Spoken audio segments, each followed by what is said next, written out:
నమస్తే సఖులు. ఈరోజు కథ పేరు అదిరిపాటు. కళింగరాజు కుమార్తె మైనావతి గొప్ప అందగత్తె. ఆ కారణం చేతనే ఆమెకు అహంకారం కూడా జాస్తిగా ఉండేది. ఆమెకు యుక్త వయసు రాగానే కళింగరాజు ఆమె వివాహం కోసం ప్రయత్నాలు చేశాడు. ఆమెకు ఈడు జోడు అయిన రాజకుమారులను పటాలను మంత్రులు తెప్పించారు. కానీ మైనావతి అందరినీ నిరాకరించింది. మంత్రులకు ప్రాణం విసిగిపోయింది. రాజుకు ప్రాణం విసిగిపోయింది. ఒక మంచి రోజు చూసి కళింగరాజు తన కుమార్తె స్వయంవరం నిశ్చయించి అన్ని దేశాలకు ఆహ్వానం పంపాడు. అందరూ రాజులు ఒకే చోట కూడితే మైనావతి తన భర్తను తానే ఏరుకుంటుందని, ఆ తర్వాత తనకు ఆమె భారం తీరిపోతుందని రాజు ఆశించాడు. స్వయంవరానికి దేశాల రాజులందరూ వచ్చారు. జగదేక సుందరి అని ప్రసిద్ధిగన్న మైనావతిని పెళ్లాడాలని అందరికీ ఉబలాటంగానే ఉన్నది. సభాభవనంలో ఆగంతకులు ఆసనాలపై బారులు తీరి కూర్చున్నారు. రాజకుమార్తె మైనావతి వచ్చి ఒక్కొక్కరినే చూసింది. ఒకడు లావుగా బస్తాలాగా ఉన్నాడని, ఇంకొకడు సన్నగా వానపాములాగా ఉన్నాడని, ఒకడు తెల్లగా సున్నపు దుత్తలా ఉన్నాడని, మరొకడు నల్లగా రాక్షసి బొగ్గులా ఉన్నాడని, వేరొకడు ఎర్రగా కందగడ్డలా ఉన్నాడని అందరికీ తలా ఒక పేరు పెట్టి నిరాకరించింది. చిట్ట చివర కూర్చున్న రాజకుమారుడికి ఏ వంక లేదు. అతను యువకుడు, చాలా అందంగా ఉన్నాడు. అయినా రాజకుమార్తె మైనావతి అదిరిపాటు కొద్దీ అతని మీసాలకేసి కాసేపు చూసి, ఈ మీసాల పోతూ నాకు వద్దు అనేసింది. వచ్చిన రాజులందరూ తమ దారిన తాము వెళ్ళిపోయారు. కళింగరాజు ప్రాణం విసిగిపోయి తన కుమార్తెతో, నీ పొగరు అణుస్తాను, చూస్తూ ఉండు. ఈసారి మన ఇంటి ముందుకు వచ్చి నిలబడిన మొదటి బిచ్చగాడికో గాయకుడికో నిన్నిచ్చి పెళ్లి చేస్తాను అన్నాడు. రాజు అన్నట్టుగానే మర్నాడు ఉదయం చీకటితోనే ఒక బిచ్చగాడు రాజుగారి దివాణం ద్వారం వెలుపల నిలబడి పాటలు పాడసాగాడు. వాడికి పెద్ద గడ్డం ఉన్నది. ఒంటిన చింకి పాతలు వేసుకున్నాడు. వాడు పాట నిలపగానే రాజభటులు వచ్చి లోపలికి తీసుకొని వెళ్ళి రాజుగారి పురోహితుడికి క్షణంలో వాడి చేత రాజకుమార్తెకు తాళి కట్టించి పెళ్లి చేసేశారు. మైనావతి ఏడ్చింది, రాగాలు పెట్టింది. రాజుగారి గుండె ఏమాత్రమూ కరగలేదు. పెళ్లి తంతు పూర్తి కాగానే ఆయన బిచ్చగాడితో, ఇదిగో ఈ 5 రూపాయలు తీసుకుని నీ పెళ్ళాన్ని వెంట పెట్టుకుని తక్షణం ఎటైనా వెళ్ళిపో. మీ ఇద్దరి ముఖాలు మళ్ళీ నాకు చూపించొద్దు అన్నాడు.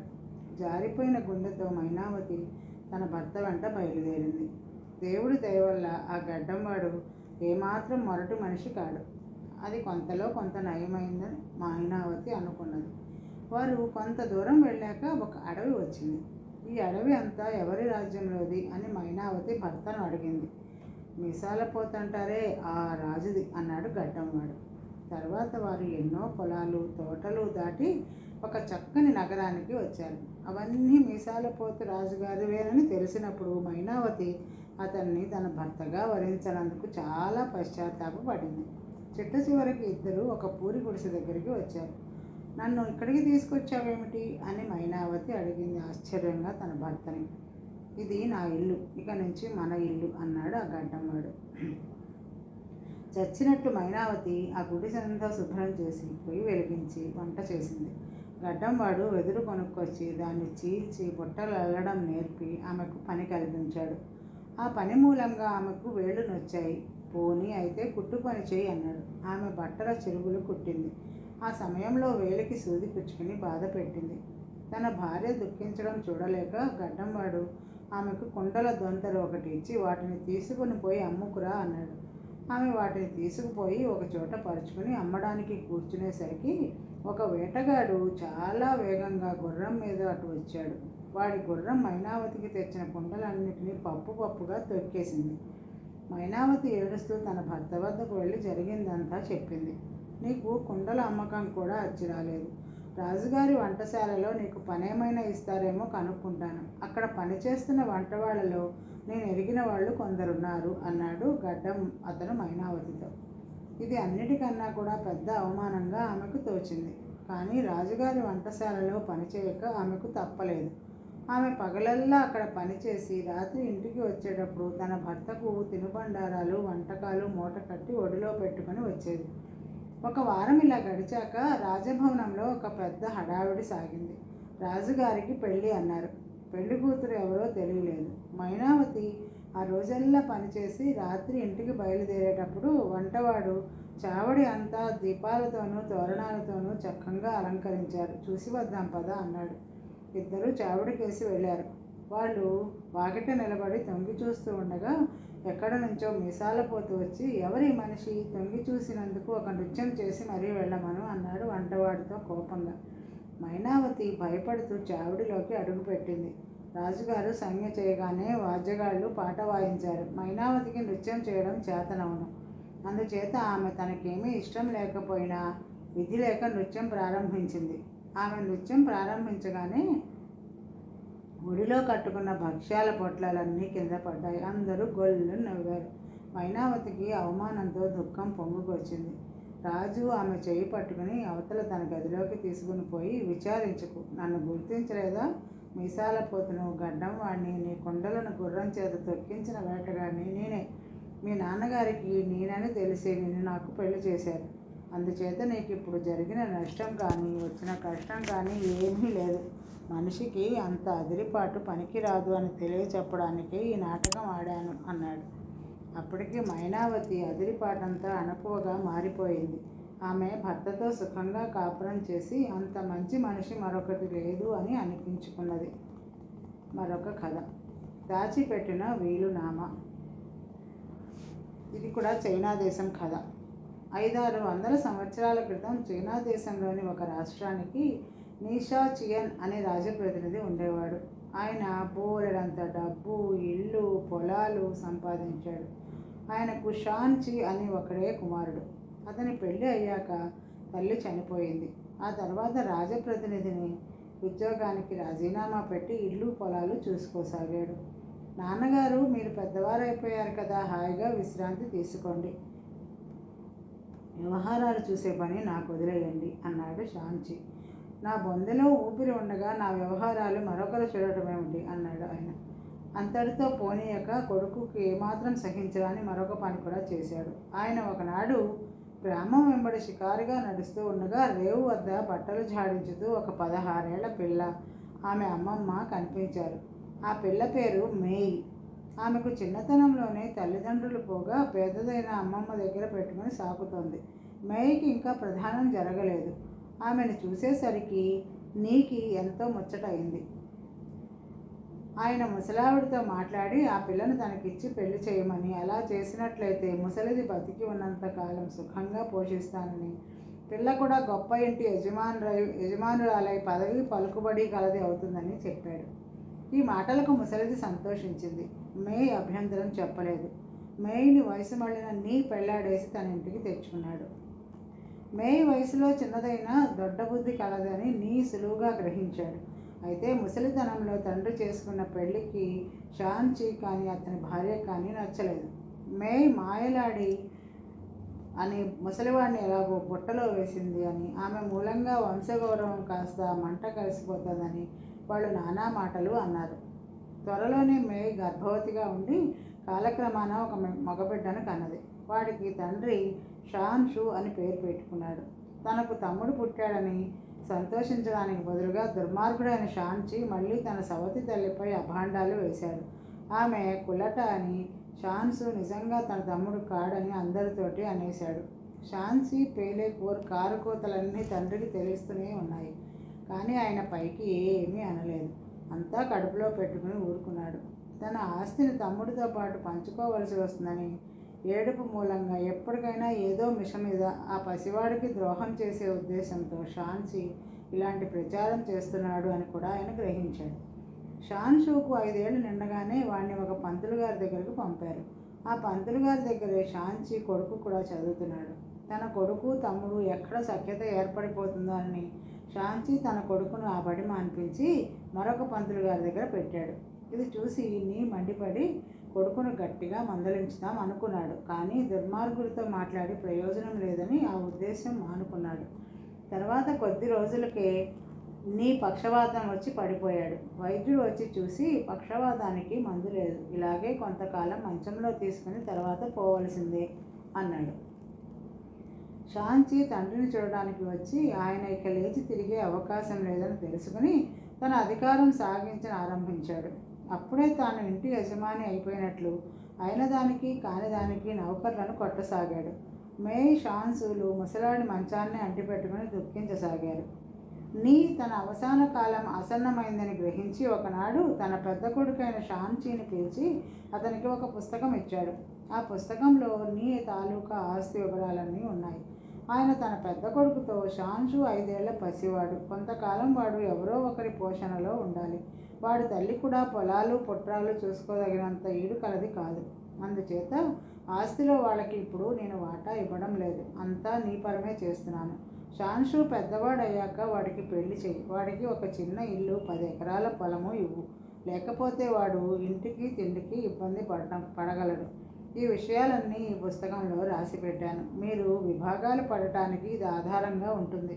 నా రెండో భార్య తిరిగి పెళ్లాడగోరే పక్షంలో పెళ్లాడని, విధవరాలుగా ఉండిపోయి తన కొడుకు వెంటే ఉండిపోతానంటే నువ్వు ఒత్తిడి చేయకు. నేను పోయాక నేను చెప్పినట్లుగా చేస్తేవా నా ఆత్మకు శాంతి ఉంటుంది అన్నాడు. నాన్నగారు, మీరేమీ విచారించకండి, అక్షరాలా మీరు చెప్పినట్లే జరిపిస్తాను అంటూ షాన్చి తండ్రి ఇచ్చిన పుస్తకం తీసుకుని పరమానందంతో వెళ్ళిపోయాడు. అతను వెళ్ళిపోయాక మేయ్ తన భర్తతో, వీడు మాత్రం మీ కొడుకు కాడా? అంతా మీ పెద్దవాడి చేతిలో పెట్టి వాడికి ఏమీ లేకుండా చేశారేమిటి? మేము ఎలా బతకాలి అన్నది కంట నీరు పెట్టుకుంటూ.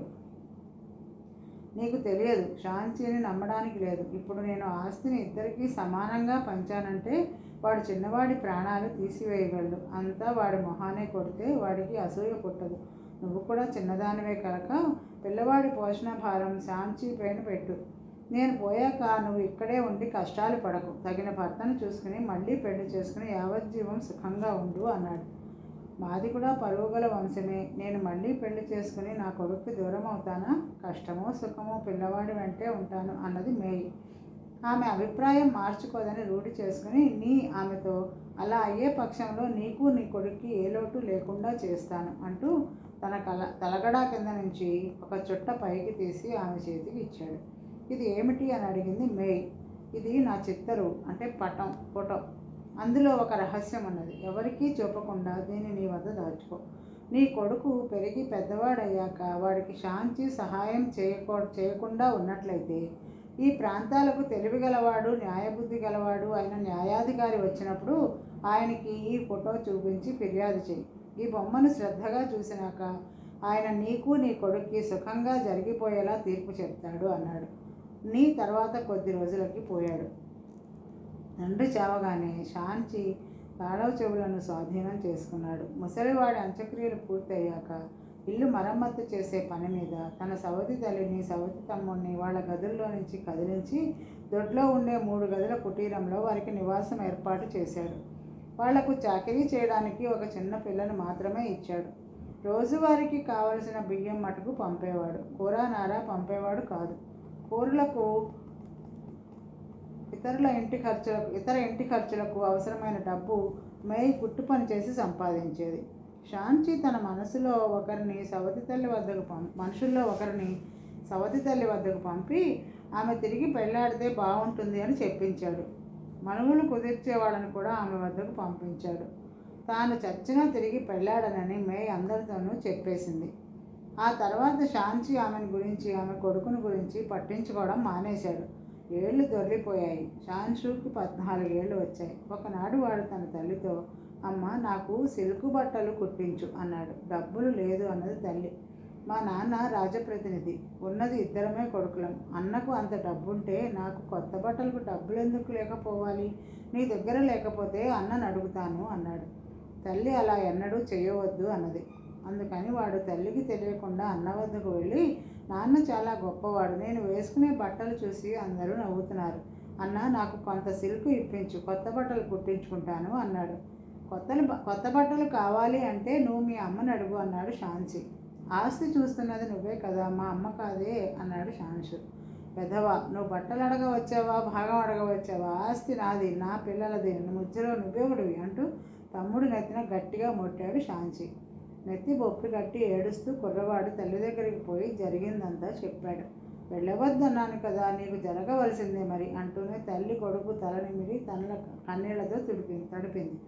తర్వాత ఆమె షాన్చికి క్షమాపణ చెప్పిరమ్మని దాసీని పంపుతూ, తెలియక కుర్రవధం అన్న మాటలకు కోపం తెచ్చుకోవద్దు అని చెప్పి పంపింది. అయినప్పటికీ షాంచి కోపం చల్లారగా మర్నాడు ఉదయం తన బంధువులను అందరినీ పిలిపించి మేయ్ షాన్షుల ఎదుట వారితో ఇలా అన్నాడు. పెద్దలందరూ చిత్తగించాలి. షాన్షును అతని తల్లిని పోషించడం నాకు ఇష్టం లేదు అని అనుకోకండి. వాళ్ళని వెళ్ళగొట్టాలనే ఉద్దేశం కూడా నాకు లేదు. కానీ నిన్న షాన్షు వచ్చి నాతో ఆస్తి గురించి తగాదా పడ్డాడు. ఇప్పుడే ఇలా ఉంటే ముందు ఏం చేస్తాడో చెప్పలేం. అందుచేత వారికి మీ అందరి ఎదుట మా నాన్నగారు రాసిపెట్టిన ప్రకారం వంతు ఇచ్చేస్తాను. తూర్పు వైపున ఉన్న ఇల్లు 29 కుంటల పొలము వారిది. నాన్నగారు వీలునామాలో రాసినది తూచా తప్పడం లేదు. ఇందుకు మీరే సాక్షులు అంటూ తనకు తండ్రి ఇచ్చిన పుస్తకం చూపాడు. ఇందుకు అందరూ సమ్మతించారు. కొందరికి ఇది అన్యాయమని తోచినా కూడా అభ్యంతరం చెప్పక, చేతనైన వాడెవడు తండ్రి ఆస్తి తింటూ కూర్చోడు. కష్టపడి పనిచేసేవాడికి కరువు ఉండదు. ఏమీ లేకుండా జీవితం ఆరంభించి లక్షాధికారులైన వాళ్ళు ఉన్నారు అన్నారు. తర్వాత తల్లి కొడుకులు తమకున్న కొద్ది సామాన్లతో తూర్పు ఇంటికి వెళ్ళిపోయారు. అది చాలా పాత ఇల్లు. చాలా గదులు కురుస్తాయి అంటే వాన వచ్చినప్పుడు పడతాయి. 1-2 మంచి గదులు శుభ్రం చేసుకుని వారు వాటిలోనే కాలక్షేపం చేయసాగారు. వారి వంతు వచ్చిన భూమి కూడా వట్టి పర్ర. పంటలు పాడైన ఏడు అందులో నుంచి చల్లినన్న గింజలు కూడా రావు. కొద్ది కాలం గడిచింది. వారుండే గ్రామానికి ఒక కుశాగ్ర బుద్ధి అయిన న్యాయాధికారి కొత్తగా వచ్చినట్లు మేయకి తెలియవచ్చింది. ఆ గ్రామంలో కొంతకాలం క్రితం ఒక దర్జీవాడిని ఎవరో హత్య చేశారు.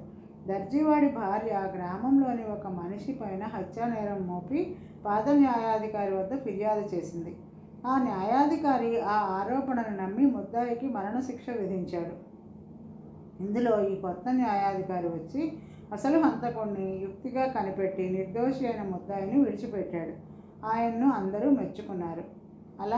అలాంటి వాడి ద్వారానే తనకు తన కొడుకు న్యాయం జరగాలనుకుని తన భర్త ఫోటోను తీసుకువెళ్ళి న్యాయాధికారికి ఇస్తూ, షాంచి నా భర్త ఆస్తి అంతా స్వాధీనపరుచుకొని నా కొడుకు సగభాగం ఇవ్వడం లేదు. షాంచి నా భర్త ఆస్తి అంతా స్వాధీనపరుచుకొని నా కొడుకు సగభాగం ఇవ్వడం లేదు. తమరు న్యాయం జరిపించాలి. పోయేటప్పుడు నా భర్త ఈ ఫోటోను నాకు ఇచ్చి తన అసలు వీలునామా రహస్యం ఎందులో ఉన్నదని తెలివైన న్యాయాధికారి ఆ రహస్యం తెలుసుకోవచ్చని అన్నారు అన్నది. న్యాయాధికారి ఆమెను పంపేసి చిత్తరూపేసి చాలాసేపు చూడసాగాడు. ఆయనకి ఏమీ బోధపడలేదు. చివరికి ఆయనకు గుడ్డకు అంటించి ఉన్న బొమ్మను ఊడదీయగా బొమ్మ చాటున ఒక కాగితంలో ఇలా రాసి ఉన్నది. నేను వృద్ధుణ్ణి. నా 2వ కొడుకు షాన్షు పసివాడు. నా పెద్ద కొడుకు షాంచి దుర్మార్గుడు. వాడు తమ్ముడికి ద్రోహం చేయవచ్చు. నా పొలాలు 2 భవంతులు షాంచికి ఇచ్చివేస్తున్నాను. తూర్పున ఉన్న ఇల్లు షాన్షుకు చెందవలను. ఈ ఇల్లు పాతదైనప్పటికీ దీని యొక్క తూర్పు గోడ కింద 5 జాడీలలో 20 మణుగుల బరువు గల వెండి, పడమటి కోట కింద అలాగే 5 జాడీలలో 20 మణుగుల వెండి, 6వ జాడీలో 4 మణుగుల బంగారము ఉన్నది. భూమికి ప్రత్యామ్నాయంగా ఈ వెండి బంగారాలు నా చిన్న కొడుకైన షాన్షుకి చెందవలను. దీనిపైన ముసలివాడి సంతకము తేదీ ఉన్నాయి. మర్నాడు న్యాయాధికారి షాంచిని పిలిపించి ఆయన అతడితో, నీ పైన మీ సవతి తల్లి ఫిర్యాదు తెచ్చింది. నువ్వు మీ సవతి తమ్ముడికి సక్రమంగా నీ తండ్రి ఆస్తిలో భాగం పంచలేదట. ఆ సంగతి నిజమేనా అన్నాడు. ప్రభువులు చిత్తగించాలి. నా వద్ద మా తండ్రి గారి వీలునామా ఉన్నది. అందులో ఆయన నా తమ్ముడికి ఏమేమి ఇవ్వమని రాశారో అదంతా ఇచ్చేశాను. ఆ వీలునామాను తమరు కూడా చిత్తగించవచ్చు అన్నాడు షాంచి. సరే, రేపు ఉదయం నేను మీ ఇంటికి వచ్చి మీ తండ్రి గారి వీలునామా స్వయంగా చూశాక తీర్పు ఇస్తాను అన్నాడు న్యాయాధికారి. ఆయన షాంచిని పంపేసి మర్నాడు ఉదయం షాంచి ఇంటి వద్ద కొడుకుతో సహా హాజరు కావాల్సిందని మేయ్కి వర్తమానం పంపాడు. షాంచి మర్నాడు ఉదయం తన ఇంటి చావడి చక్కగా అలంకరించి న్యాయాధికారి కూర్చోవడానికి ఒక కుర్చీ మీద పులితోలు పరిపించి తన బంధువులందరినీ పెందలాడే రమ్మని కబురు పెట్టాడు. వారంతా వచ్చారు. త్వరలో మేనా కుర్చీ ఎక్కి భటులను వెంటబెట్టుకుని న్యాయాధికారి వచ్చాడు. బోయీలు మేనా కుర్చీని వాకిలి దగ్గరగా దించారు. న్యాయాధికారి వాకిలి దాకా వచ్చి ఎవరో కనిపించినట్లుగా వంగి మర్యాద చేసి లోపలికి దారి చూపుతూ, దయచేయండి అన్నాడు. ఆ తర్వాత ఆయన ఎవరినో వెంట పెట్టుకుని వచ్చేవాడిలాగా మాట్లాడుతూ లోపలికి వచ్చి ఆ కనపడని వ్యక్తికి పులితోలు కుర్చీ చూపించి, ఆ ఆసనం అలంకరించండి అంటూ తాను మరొక కుర్చీలో కూర్చున్నాడు. ఆయన ఇంకా ఎవరితోనో మాట్లాడుతున్నట్లుగా, మీ భార్య గారు నా వద్ద ఫిర్యాదు తెచ్చింది. ఆ విషయం ఎలా పరిష్కరించమని తమ సలహా? ఓ అలాగా, మీ పెద్ద అబ్బాయి ప్రవర్తన ఏమీ బాగాలేదే. మీ చిన్న కుమారుడికి ఏమిద్దామనుకున్నారు? తూర్పు ఇల్లా? మరి అతను బతికే ఉపాయం? ఓ ఆహా, అలా చెప్పండి. చిత్తం, అలాగే చేస్తా. అదంతా మీ చిన్నవాడికేనా? మీరు చెప్పిందంతా నేను అమలు జరిపిస్తాలేండి అన్నాడు. న్యాయాధికారికి ఏదో దయ్యంతో మాట్లాడుతున్నాడు అనుకుని అక్కడ చేరిన వారంతా కంగారు పడ్డారు. వారు ఆయన్ని పలకరించడానికే భయపడ్డారు. చివరికి ఆయన లేచి నిలబడి వంగి, సరే ఇక నాకు సెలవు ఇప్పిస్తారా అని మళ్ళీ నిటారుగా నిలబడి ఆశ్చర్యంతో చుట్టూ కలయి చూశాడు. తర్వాత ఆయన షాంచి కేసి తిరిగి, ఇప్పుడు నాతో మాట్లాడుతున్నారు. ఇంతలో మీ నాన్నగారు ఎటు వెళ్ళారు? మా సంభాషణ నువ్వు విన్నావా అన్నాడు. నేను వినలేదే, అంతా ఆశ్చర్యంగా ఉంది అన్నాడు షాంచి.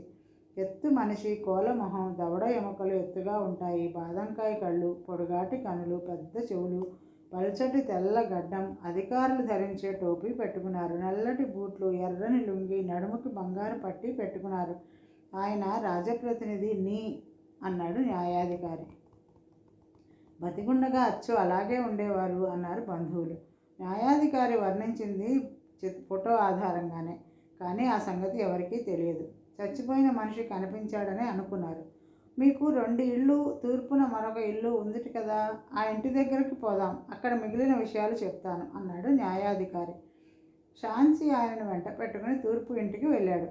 ఈ ఇల్లు మీ తమ్ముడికి ఇవ్వడం సమ్మతమేనా అని న్యాయాధికారి అడిగాడు. షాంచి చిత్తం చిత్తం అన్నాడు. న్యాయాధికారి ఆ ఇంటి మధ్య గదిలో కూర్చుని పుస్తకం తిరగవేసి, ఇందులో అంతా స్పష్టంగా ఉన్నది, షాన్షుకు ఇంతకంటే మరేమీ రాదు అన్నాడు. మేయ్ దుఃఖంతో కుమిలిపోయి కొడుకు న్యాయం జరగదు అనుకుంది. అయితే ఈ ఇంట్లో 40 మణుగుల వెండి, 4 మణుగుల బంగారము పాతిపెట్టి ఉన్నట్లు మీ నాన్నగారు ఇంతకుముందు నాతో చెప్పారు. అది కూడా షాన్షుకే చెందుతుంది అన్నాడు న్యాయాధికారి. ఈ మాటను షాంచి నమ్మలేదు. అతను ఎన్ని మణుగులున్నా అది షాన్షు సొత్తే, నేను అభ్యంతరం పెట్టను అన్నాడు. పెడితే నేను ఊరుకుంటానా అన్నాడు న్యాయాధికారి. తూర్పు గోడ కింద తవ్వించాడు. 5 జాడీల నిండా వెండి బయటపడింది. అలాగే పడమటి గోడ కింద తవ్వగా మరొక 5 జాడీల్లో వెండి, 6వ జాడీలో బంగారము బయటపడింది. న్యాయాధికారి ఆ వెండి బంగారాలను షాన్షు వరం చేశాడు. తన తమ్ముడితో తండ్రి ఆస్తి సవ్యంగా పంచుకున్నట్లయితే ఆ వెండి బంగారాల్లో తనకు సగం వాటా వచ్చేది కదా అని షాంచి కుమిలిపోయాడు. ఈరోజుకి కథ సమాప్తం సకులు. మరొక కథతో రేపు కలుద్దాం. నమస్తే.